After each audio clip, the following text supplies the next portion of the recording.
recording this. So yeah, basically I watched Space Babies sort of at midnight, just after midnight, and then I watched The Devil's Chord basically after I woke up sort of late morning today. So I have seen some sort of reactions to it, which normally I try not to do with these reactions. I want to give my own thoughts, but sometimes that's not always the case. I seem to recall my video on the church on Ruby Road was a little bit later when I recorded it. Anyway, the point being, I watched it this morning, and so, or yesterday morning, as this video goes out. And so these are my thoughts on The Devil's Chord. One thing I forgot to mention, talking about Space Babies, is the title sequence, and it's changed slightly. I think that it is, in some ways, definitely improvement over what it was. Specifically with the logo, the PNG of the logo looked very bad, and this new one looks better. It's better implemented, but the sort of transition into that bit, I actually think looks worse. Worse. It's still not a title sequence that I love at all, but it is what it is. Also, it's a bit longer at the end, right? But I did like how Maestro played the theme tune into the theme with this episode.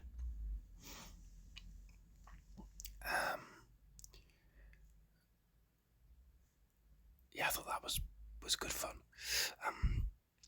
I suppose I'll talk about Maestro now. I thought Maestro was a fun villain, and I thought there was a genuine sense of threat from them. There was you take music from the world and you take away expression, and the world goes to war and they don't know why,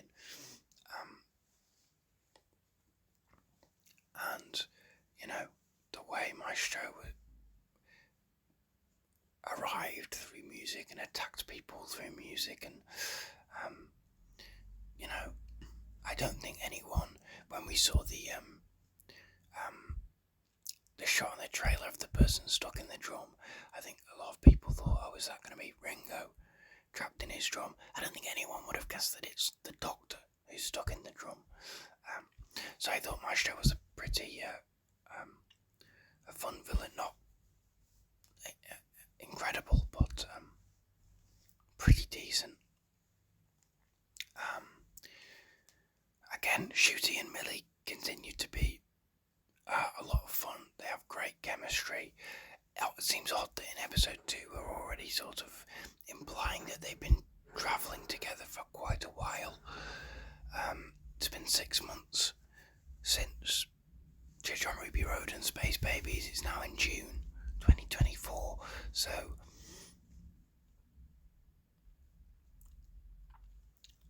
yeah,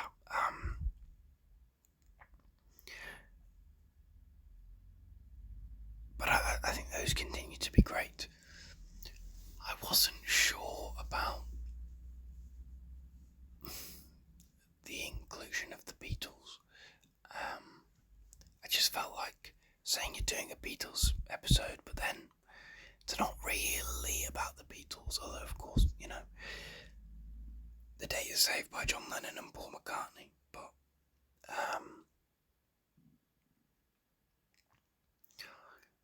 they felt a little bit superfluous. But the big thing with this episode, of course, is the music, and I thought the music was pretty good. I've got a bit of food here, by the way, so bear with me as I eat.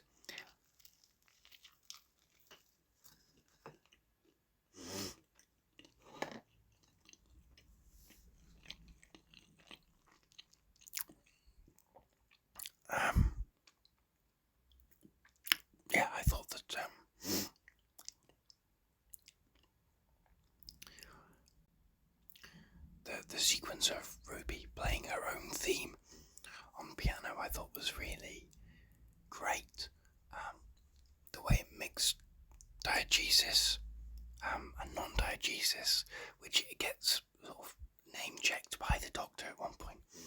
They really broke the fourth wall quite a lot in this episode, and even the Doctor got in on it, saying that he thought the music was non-diegetic, which is a bit odd in context. How would does the Doctor know he's in a TV program? But I thought the way that they played with diegetic and non-diegetic music, I thought that was really fun and clever, and I thought that, I think what I really did like about this episode is that it did feel unlike any other episode of the show in a way. The way it played with music and used it in its storytelling is just not something we've seen before, and that's very exciting.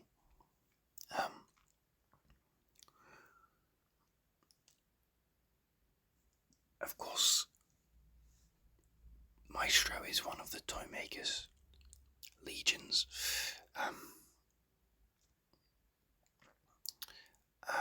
And so all that sort of comes back up again, which again, I talked about that when talking about Space Babies in the Next Time trailer, and the fact that, okay, so we are still connecting to the 60th anniversary, and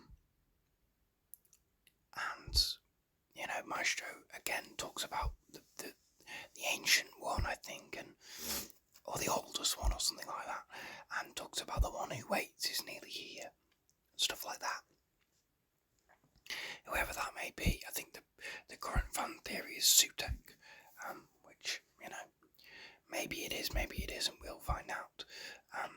I did feel that was something with Maestro, for as much as I praise Space Babies for the way it integrated the mysteries and the way it presented them in a very intriguing way. I felt this episode went back to just saying that a thing is going to show up later, which doesn't interest me at all, so that was a little disappointing. Of course, we've got another Susan Twist cameo, which may tie into the song at the end. I'll talk about that in a little bit.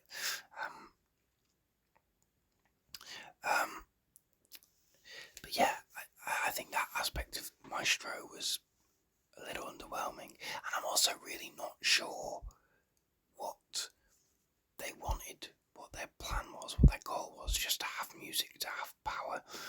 I know they mentioned the music of the spheres, which is a thing from the proms in 2008. I guess I'll have to look that up on TARDIS Wiki to remind myself what that is. It's basically just to control the universe through music or something. I don't know.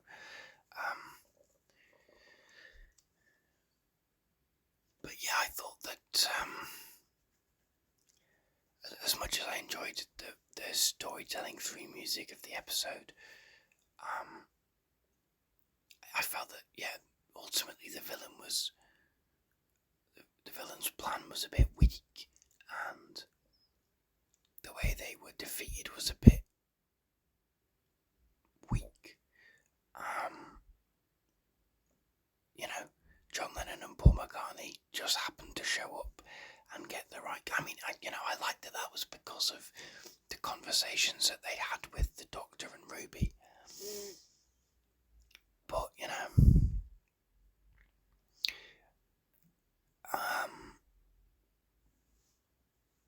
it was just a bit convenient, I suppose. Yeah, I enjoyed this episode. Did I enjoy it more than Space Babies? I think fractionally, but it's very hard to call because for both of them there were real mixed bags for me. There's lots I liked and lots I didn't.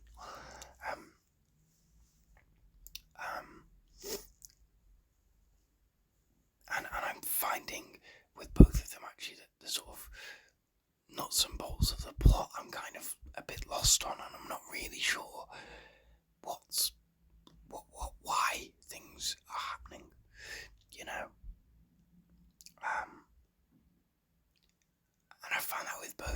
episodes, and yeah, I felt that although this episode was really strong in the way it was so musical, I think that, you know, it was less strong in terms of the mysteries and sort of not explaining why things are happening, but sort of, you know, things are just happening because they are, if that makes sense. It's kind of weird to describe. And then, of course, the episode ends with a big musical number, which is fine. How does that fit into canon? And, like, is it real? Who cares? Like, it was fun, I suppose. I'm assuming that the Doctor sort of winking at the camera is kind of the lean into this sort of happened, it sort of didn't, it doesn't really matter. And I think that was the thing with this episode, is that we've got this whole sort of running idea of things being more supernatural and more kind of fantastical and magical. But you sort of expect that of the villains and the enemies and the situations, and less so of the Doctor. I think the Doctor should be more grounded in the sort of reality of it, which seems a weird way of putting it, but, you know, the more hard sci-fi of it. But if he's initiating a big musical number, then there's no grounding in the traditional sci-fi. And I'm not sure that is... I think you do need a bit of a grounding to then go, but this is how it's different now, you know? So, yeah, it's weird. It seems to be a bit of a divisive episode. I know some people really loved this one, and some people really didn't. The general consensus seems to be that those who loved Space Babies really didn't like The Devil's Chord, and vice versa. Personally, I felt both were just okay. I think I probably would say I enjoyed them both more than The Church on Ruby Road. But for me, I think I'm sort of... I kind of feel like it's best case scenario at the moment so far, in terms of my own expectations and my own enjoyment, that I'm watching these episodes and going, yeah, there's stuff to like here. I'm getting on with it just fine. They have their problems. They're not always, for me, not everything about them is exactly to my taste, but I've enjoyed both. I don't think either are bad episodes necessarily. They're just not ones that I'm going to run to rewatch anytime soon, you know. I kind of struggle to think of what to say about this episode, to be honest. For how sort of hyped up it was in the marketing, it was possibly a little bit of a letdown, but then not. Also, it kind of wasn't. Because I did feel the threat of Maestro and the Doctor's sort of fear about it, and the nervousness, and the idea of you get one trick.